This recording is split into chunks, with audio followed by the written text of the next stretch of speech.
Saya ingin bertanya Pak Ustadz, jadi yang pertama, sholat sunat subuh itu katanya dunia dan sisinya. Terus kalau kita sholatnya di rumah itu sama nggak? Itu yang pertama.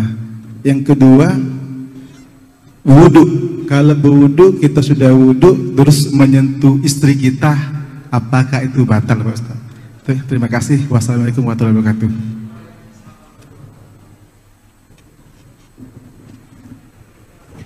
Rakaat al-fajri khairum minad dunya wa ma fiha. 2 rakaat qabliyah subuh lebih baik daripada dunia seisinya. Disebut dia dengan rakaat al-fajri, disebut dia dengan rakaat qabliyah subuh. Bagi yang pakai usolli sunnatas subhi rakaataini qabliyatan. Waktunya dari azan sampai ke iqamat.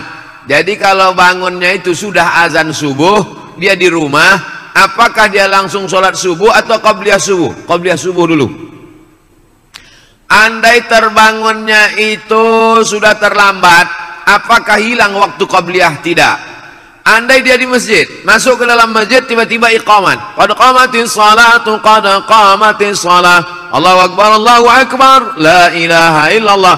Dia langsung sholat subuh. Setelah sholat subuh dia qabliyah subuh, qadha diganti qabliyah subuh. Satu-satunya sholat qabliyah yang diganti Nabi adalah qabliyah subuh. Saking pentingnya qabliyah subuh. Rakaat pertama ayatnya qul ya ayyuhal kafirun. Rakaat kedua ayatnya qul huwallahu ahad. Imam Muslim dalam kitab Sahih Muslim membuat satu bab khusus. Waktunya dari azan sampai iqamat. Jumlahnya 2 rakaat. Ayatnya kuliah dengan kulhu. Keutamaannya lebih baik daripada dunia dan seisinya. Kalau qabliyahnya saja lebih baik daripada dunia dan seisinya, apalagi sholat subuhnya. Jadi dilaksanakan di rumah hukumnya boleh. Qabliyah itu tidak hanya di masjid saja. Lau ya'lamuna ma fil atamati was subhi. Seandainya mereka tahu pahala sholat subuh berjamaah dengan sholat isya berjamaah, la atauhu mahabwan, mereka akan datang walaupun merangkak. Kenapa mereka tak tahu? Karena Allah tak kasih tahu. Allah mau kasih surprise bagi mereka yang datang sholat subuh berjamaah. Ini tentang qabliyah subuh. Yang kedua tentang bersentuhan laki-laki dengan perempuan yang tak mahram. Istri itu mahram karena nikah, tapi dia tidak mahram karena nasab. Yang dimaksud di sini mahram nasab. Apa beda mahram nasab dengan mahram nikah? Mahram nasab tak ada syahwat, tak ada nafsu. Orang dengan anaknya, kalau ada orang bernafsu dengan anaknya, ikat biar kami bawa ke panti sakit jiwa.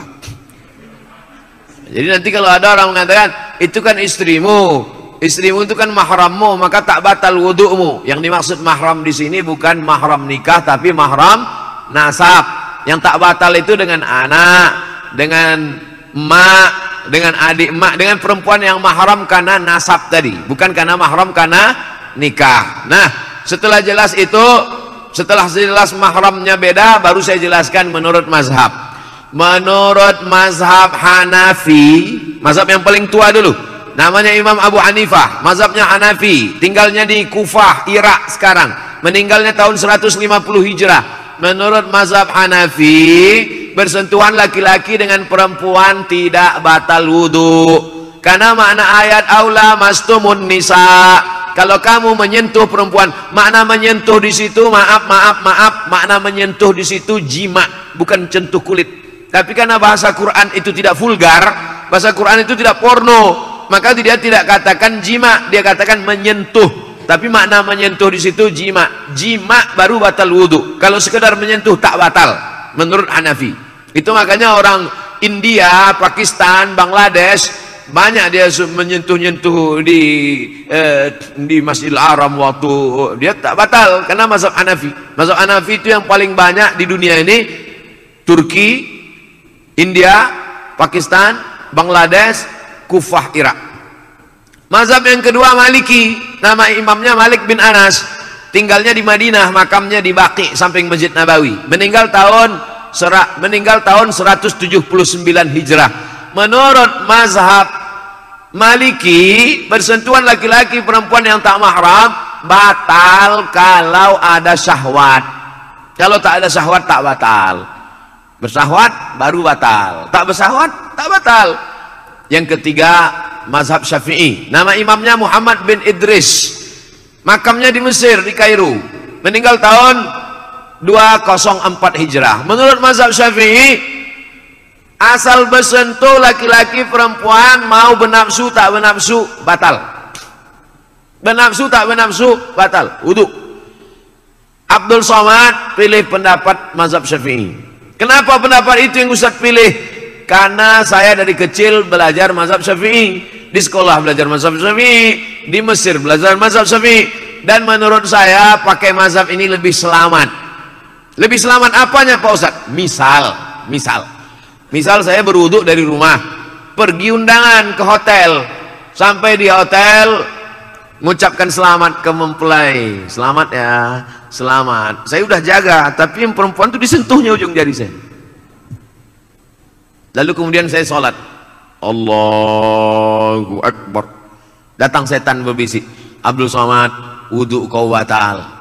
Kata saya, tidak, aku tak bernafsu. Kata setan, ada sikit gitu.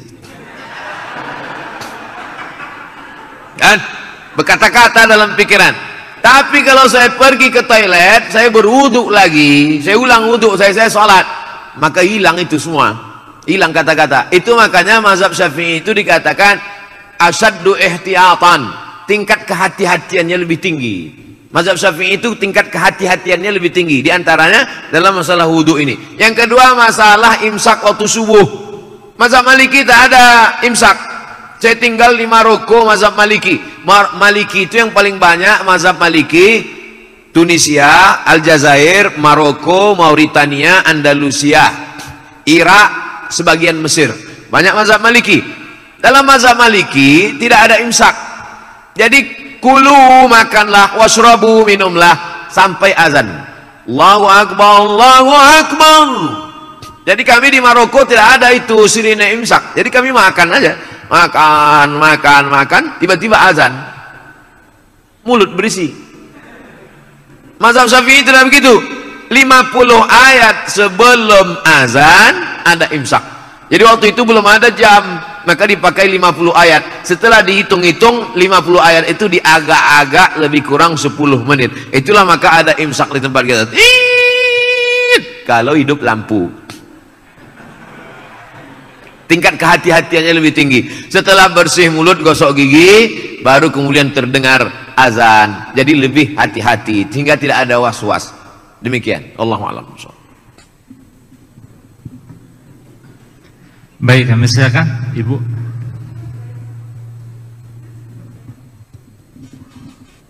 Assalamualaikum warahmatullahi wabarakatuh. Mau bertanya Ustadz Abdul Somad, begini Ustadz, kita kan sebagian besar dari pegawai PLN ini sudah dipotong zakat penghasilannya ya Ustadz ya. Nah mungkin sebagian besar dari kita misalnya bisa menyimpan dari tabungan, yang dari penghasilan yang kita sisihkan itu berupa tabungan, apakah itu berupa tabungan di bank ataupun emas. Nah apakah itu ketika sudah mencapai nisabnya lagi 85 gram, apakah itu kita juga wajib kembali untuk mengeluarkan zakatnya atau seperti apa Ustadz? Terima kasih. Assalamualaikum warahmatullahi wabarakatuh.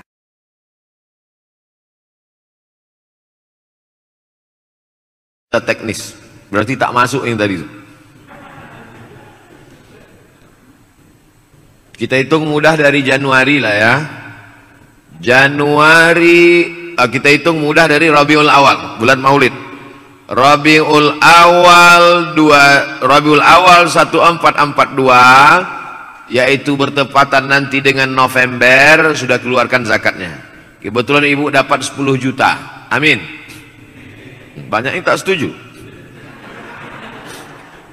10 juta 250 ribu, 10 juta 250 ribu, 10 juta 250 ribu, 10 juta 250 ribu. Dari November, dari Rabiul Awal November, maka Rabiul Awal garis miring November 2021, yang 120 juta kotor tadi tidak dikeluarkan lagi zakatnya karena sudah dikeluarkan duluan. Sudah dipakai untuk biaya anak sekolah, untuk itu, untuk ini. Yang kalau kotornya itu 120 juta karena 1 bulan 10 juta, maka tinggal berapa di situ, tidak ada lagi zakatnya karena sudah dikeluarkan duluan. Oleh sebab itu catatannya mesti 2. Tapi kemudian ibu, bapak, tuan-tuan, ada tabungan. Maka yang pendapatan setahun tadi menggabung ke tabungan. Berapalah sisanya dari bayar itu, bayar ini, makan itu, makan ini, habis tersisa misalnya 30 juta. Ternyata di dalam tabungan itu ada 70, tambah 70 tambah 30, maka menjadi 100. Yang tabungan itulah yang dihitung dalam simpan per tahun. Kapan mulai menghitung startnya itu? Setelah dia mencapai nisab 85 gram kali sejuta, 85 juta. Jadi misalnya ada uang tersimpan yang bukan termasuk yang setahun yang sudah dikeluarkan tadi. Ada uang tersimpan di situ sekitar 70 atau sekitar berapa? Belum ada zakatnya karena baru 70. 80 belum juga ada zakatnya. Begitu mencapai ambang batas 85, 85, catat kapan dia mencapai 85.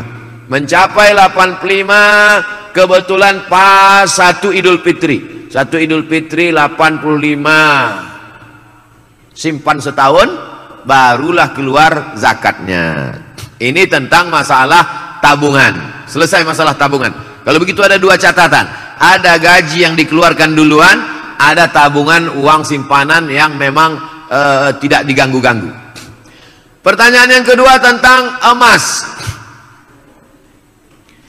Bapak ibu yang menyimpan emas dalam bentuk batangan, emas antam atau mini gold, atau dalam bentuk dinar yang bukan perhiasan, maka dikeluarkan zakatnya 2,5% setelah disimpan selama setahun.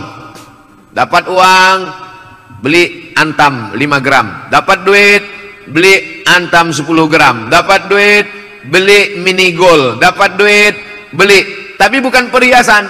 Ketika dia mencapai 85 gram, catat sudah mencapai 85 gram tanggal sekian. Tanggal ini penting.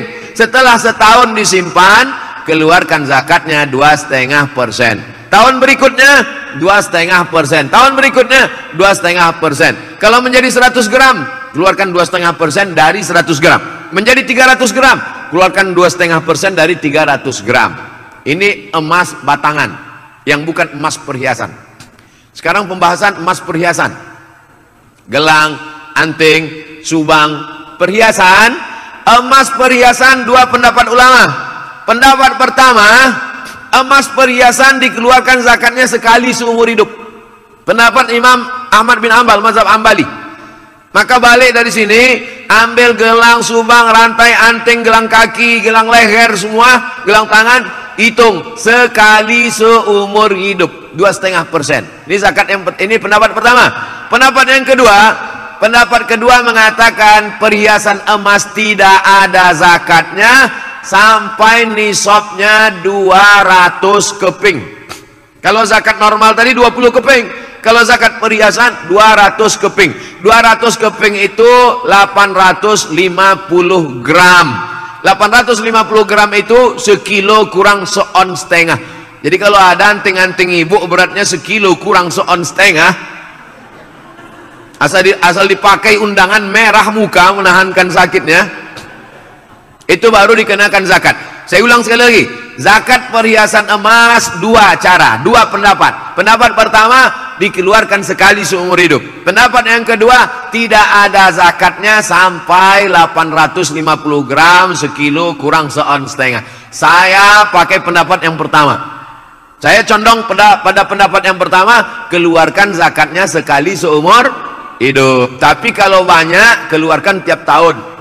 Cobalah hitung di rumah sendiri. Kalau emasnya banyak, sekilo 2 kilo, nah itu keluarkan setiap tahun. Tapi kalau emasnya sedikit, keluarkan sekali seumur hidup. Karena kalau ditunggu sekilo kurang seon setengah, tak akan seumur hidup tak bayar zakat. Wallahu a'lam. Jelas kan? Wallahu a'lam bishawab.